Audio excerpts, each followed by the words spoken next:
We're live. Hello, beautiful friends. Welcome back to a long overdue episode of the Daily Dish with Candace Cooper. Hi, it's me, Candace Cooper, your hostess with the mostest. I've been away, but I'm here now and I'm happy to be here. So yay! Happy almost Thanksgiving, everyone. I hope you're having a wonderful Wednesday prior. Some of you are in the kitchen, you're prepping, you're getting ready, you're stuffing your sweet potatoes, all of that great stuff. So I hope you're having a wonderful time. And this is a time, if you come from a normal family or a family that doesn't fucking hate each other, this is a wonderful time to make memories. So I hope you're doing that. I hope you're enjoying your family time. And of course, I wanted to jump on and talk about some of the pressing topics. And those pressing topics are it's the end of Vanderpump Rules. We have this last season and it will be no more. These people are people that I grew up with, essentially, on TV. When did it first air? 2012 or was it 2011?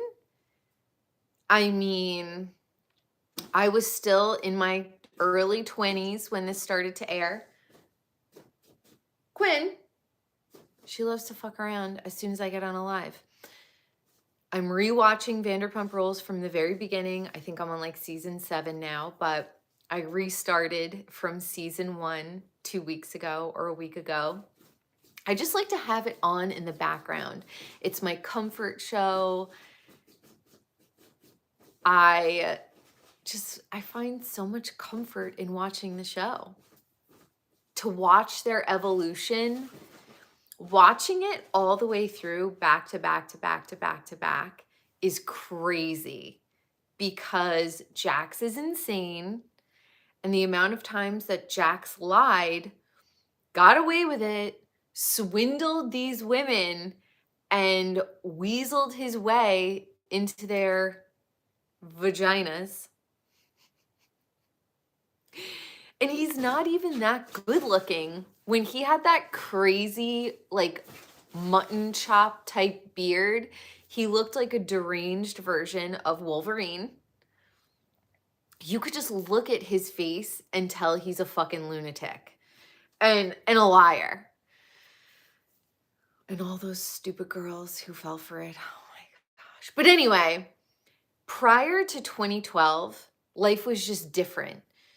It just was. So watching old episodes of VPR, you just get a glimpse into a time that we'll never go back to. And for me, it's incredibly nostalgic.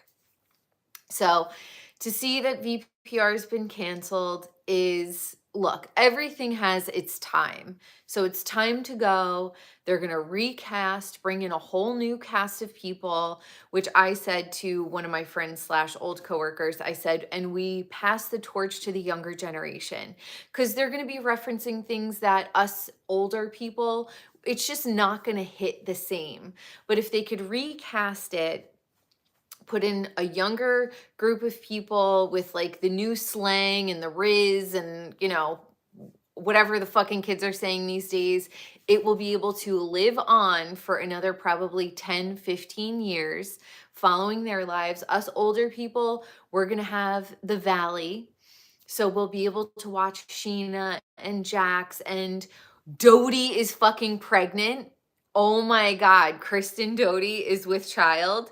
So I think she's 41. And yeah, it's, I feel like Kristen just grew up because she was in her 30s filming VPR back in the day. And she was dating James Kennedy, who was 22 when she was 31. And James Kennedy literally was like an infant when he first started VPR. Now he's like a grown man. He's filled out. His ears, he grew into his ears a little bit. But I mean, those ears are magical. If he ever thinks of like getting them pinned back or something like that, he should not, because he literally is a musician and I feel like they help him in a supersonic way. That's my take on it. I think that Lala fired Jessica, her assistant, because she just cannot afford her anymore. They all bought multiple houses. They all bought, you know, all of these designer items, thinking that the money train would never end. This is a story as old as time. Can we think back to MC Hammer? Can we think back to all of the musicians in the 90s who thought that they were going to be millionaires? And maybe they did make millions, but it goes to taxes, your agent, your manager, you know, all maintain your roster of people that your hair, makeup, wardrobe, and then you really end up with kind of like a minuscule amount of money. But these were regular people. They just happened to step in shit, aka the VPR show. And it's hard to imagine the money drying up when it's pouring in like that to you. We're going to see, you know, in the next 5-10 years, where are these people going to be? Brock and Sheena, are they still going to be together?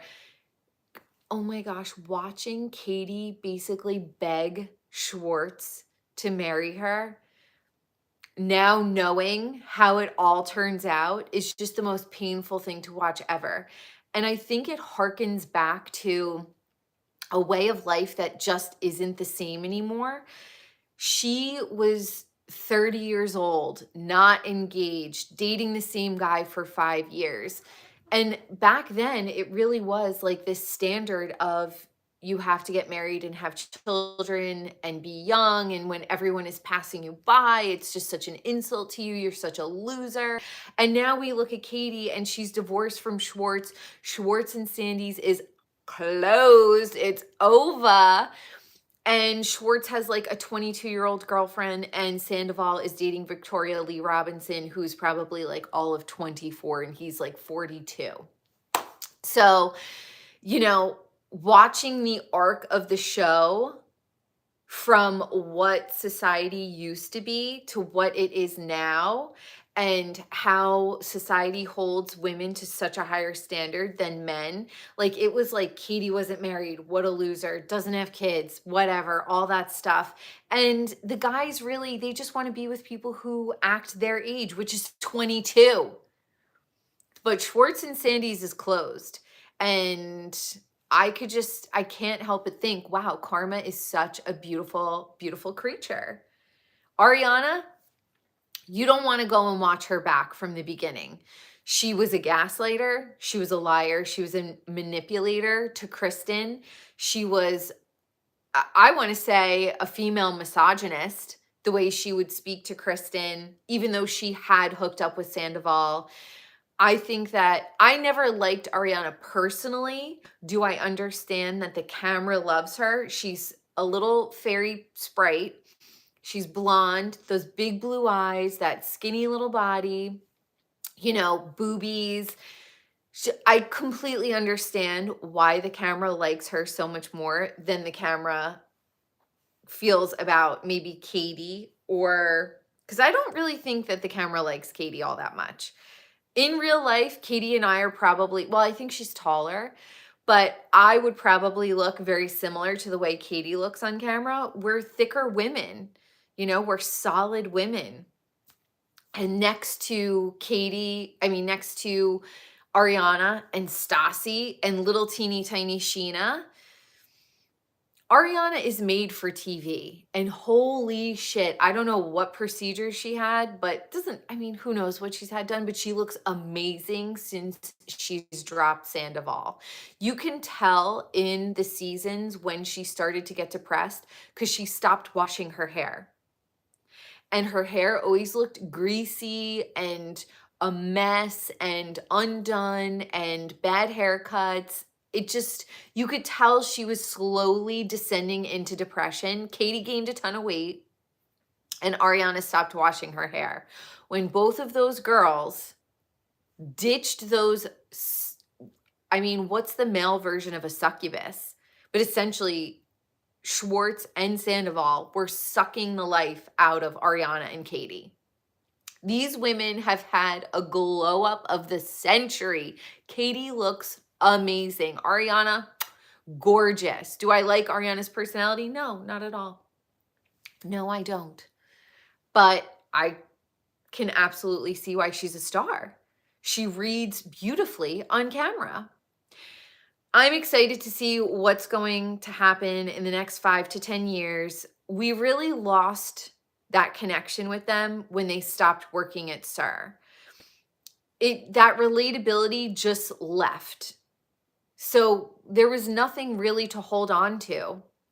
I think people want to see things that are relatable. You know, it was relatable when they had no money to pay for stuff. And, you know, Sheena was like, I wanted Pride to be busy at SUR because this was going to pay for my dessert table. You know, so what's my opinion on 911? Are we talking about Reno 911? Is it back? I mean, I used to watch Reno 911 back in the day all the time. And it was gold. But we can't wokeify it because that'll destroy everything. However, I think that we are on our way out from the woke mind virus, I will say. And I think everyone's getting back to normal. The economy's hopefully going to come back. Hopefully we won't have any fucking crazy wars going on in the next 2 years. We'll see. But one thing I've learned, people will complain about fucking anything. And some people are just miserable. So that sucks. I am wondering what's going to happen to Schwartz and Sandy's when they close down all that gorgeous wallpaper, all that velvet, all those velvet chairs. Are they going to do like a yard sale? They should film that at least. They're gonna take VPR away and recast it and whatever. They're gonna give us our legacy. They are. If they're smart, they're gonna cater to their older people, older viewers. And we're the older viewers. So we still want to see it. I always say, go away for 5 years. Let us miss you a little bit. Let us wonder. And when they come back with whatever they come back with in 5 years, we're all going to eat it up. But I don't think that I think that they're still going to be on TV in some capacity. One thing I do want to say is, you know, everyone is giving the new Roni like, oh, this is only their second season. All right, well, VPR cast came in season 1, not knowing the reality show game, killing it, crushing it. They're not particularly perfect looking. They were, you know, whatever. It was giving that realistic charm that hooked us all. And Roni now, just let it go. These women are too contrived. They know too much about the process or don't know enough about the process, depending on who you're talking to. I personally can't get into it. And they could pull out all the stops in whatever way. And, you know, Erin's talking about her abortion. Oh, whatever, who cares? Yawn, yawn, move on. I like Jessel. I like the new girl, Raquel. And that's about it. I feel like if Jessel, Raquel, Dorinda, Luann, and Sonia with a guest appearance of Ramona, now that could be a fucking show. Because Jessel's 45. So I think she fits in so much better. Raquel and Jessel would fit in so much better with Sonia, Luann, and Dorinda. Now that, imagine Jessel and Dorinda getting into a fight. Clip. I mean, fucking gold. I would watch. That I would watch. But anyone who wants to give me this whole song and dance bullshit, like Roni doesn't know, blah, blah, blah. No, they know too much. Uba, as much as I like Uba and I like her viewpoints on things, she is not the person to be on Roni. She's too polarizing. She's too much. She's too, get out of the plants. She's too aggressive. She's too in your face. She's like Dorinda on steroids. That last season when Dorinda got really nasty with Tinsley, they had to reel her in. She was too aggressive. She was too in everybody's face. She was too abrasive. So I feel like Uba is Dorinda last season, but on steroids. So even though I like Uba and I agree with a lot of things that she says and how she calls them all pigeons, you know, it's just not, it's not, it's giving Vicky and Tamra. When they go into their shrill, high-pitched scream, I'm like, oh, I can't listen to them. Uba is giving that same vibe. So we'll see. We'll see what they're going to do. I'm sure I'm going to give the new Vanderpump Rules cast a try, give it a go, give it a watch. Just if anything, so I can report back and tell you guys what it's like. But yeah, I think it's time. As sad as it is for me to see Vanderpump Rules go, none of them work at SUR anymore. They could all afford big homes. They could all afford, like, their relatability is gone. We'll see. Of course, we're all going to watch this last season. I personally, I don't watch the reunions, so I hate them. Only will I ever put the reunion on if I'm like falling asleep where I don't have to really like watch it or listen to it. Or if I'm cooking in the kitchen and I want something on in my living room just to like hear some white noise. But yeah, I don't know. What are your thoughts? Reading everyone's post about VPR ending didn't even bring a tear to my eye. Didn't even make me feel emotional at all. Like, it made me feel emotional, but maybe I'm just like numb to everything because of the last 20 years of our lives. I don't know. We'll see. Another thing I want to talk about, I am finishing up Once Upon a Time, the Carolyn Bessette Kennedy book. And I want justice for Carolyn. We both have a Capricorn sun with a Cancer moon. We both had very interesting childhoods. We both are not from a blue blood family.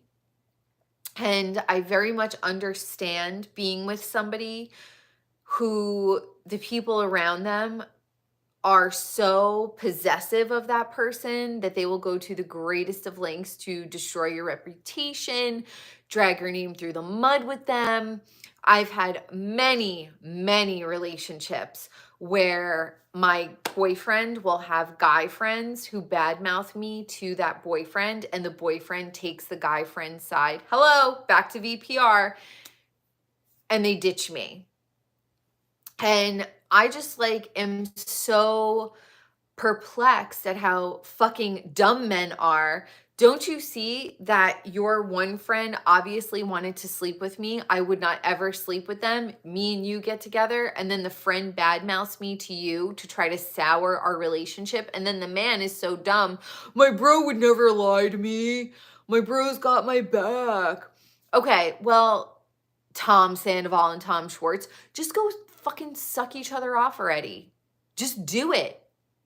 And watching VPR season 1 to season 7 back to back to back to back, these men, they're homosexuals. It's fine, but they're rubbing their asses on each other's faces, like whacking their dick on their forehead.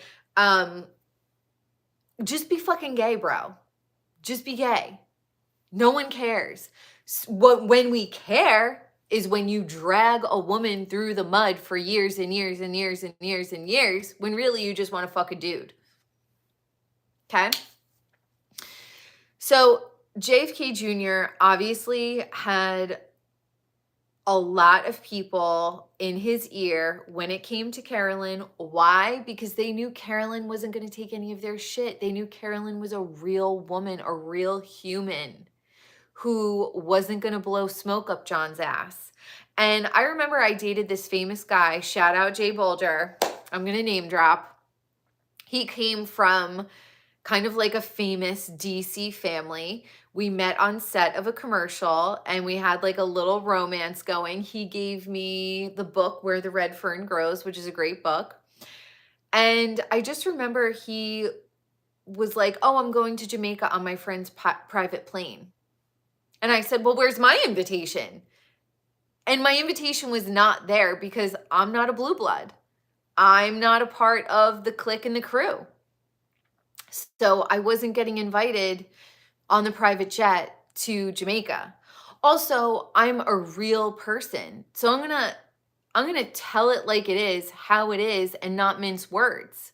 So if you come from these waspy families, whatever, they are very sweep it under the carpet, smile and wave. It's all great. Everyone's got a drug problem. Everyone's an alcoholic. Who's getting into a drunk driving accident and not getting prosecuted for it? So I dipped my toe into that world, but was quickly made aware that, wow, this I am in over my head. Wasn't going to work. So reading through this book is just like such a bitter pill to swallow for all of the cool, down to earth, gorgeous, smart, intelligent, take no shit women, and how bitter, snaky, sneaky people will try to sabotage your life, whether it be your career or your relationships or your workout routine. People are envious and people are sneaky. Now, what I think happened after I'm almost done with the book, but what I think really happened, I think that JFK Jr. loved Carolyn so much, and he knew that if they stayed in the spotlight, especially if they tried to have children, their lives would just be absolutely miserable. And she was miserable. And they were probably on their way to breaking up when the accident happened. My theory is, and I want to say that 1999 was also an atrocious year for me too, especially that summer was a very bad summer for me. Capricorn sun, Cancer moon, girly. Now, I think that this is what I think. This is just my opinion. This is just my theory. I think that he said to her, listen, they're never going to leave us alone. This is my life forever and ever. They're never going to let us be in peace.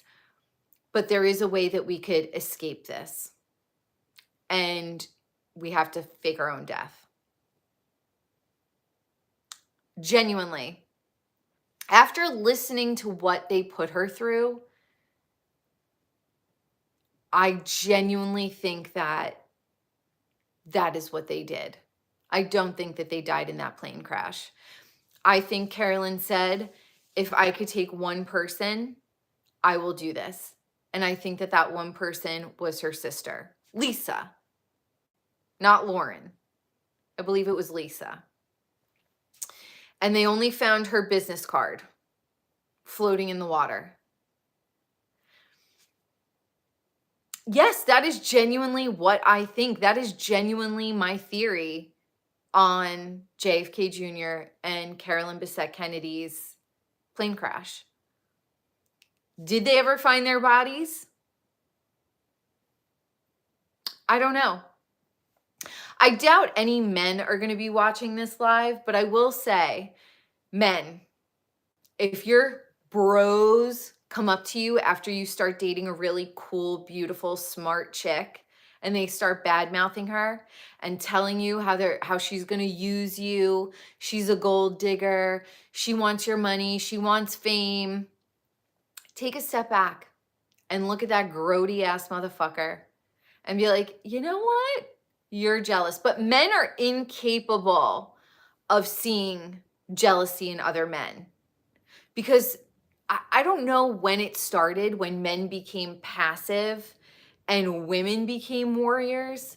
But the last 4 years, men just laid down and they were like, okay, I guess, well, okay, we'll get the shot. Okay, we'll lose our house because we can't. Like, no, that's not a fucking man. A man is a warrior. Okay? But Schwartz and Sandy, let this be a lesson, everybody. Let this be a lesson. Karma will come for you, men and women, if you're a disgusting cretin. So justice for Katie. Not even Ariana, because I don't really like Ariana's personality. And she was a gaslighting misogynist the entire 4 or 5 seasons when Kristen was like, you're fucking my man. And she's like, no, I'm not. Yes, you were. But that's my theory on Carolyn, Bessette Kennedy, and JFK Jr. I think that they're alive. I think that they're well. I think that they had a family and raised their family. And I think that her sister is with her. That's my theory. Let me know what you guys think. I love you all. Listen, you don't have to go to families' houses if you don't want to tomorrow. You don't have to spend the day with anyone. You don't have to call anyone you don't want to.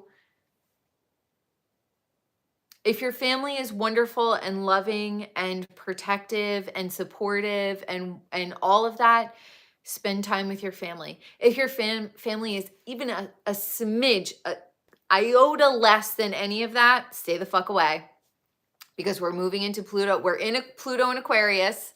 I do want to shout out to all of my fellow Capricorns, Cancers, cardinal signs. We made it. Life feels lighter. Life feels better. Opportunities are flowing. So I love all of you. Stay strong. Have a wonderful day tomorrow. Let me know in the comments down below what you think about all of the stuff we spoke about today. And maybe I'll jump on tomorrow and we'll have a little Thanksgiving live. But I love you. And you're smart. You're gorgeous. You're wonderful. People only badmouth people who are doing greater things than them. So if people are talking shit, you know you're on the right path. If people are sabotaging your relationships, they are jealous. Okay. Ciao, ciao. Love you.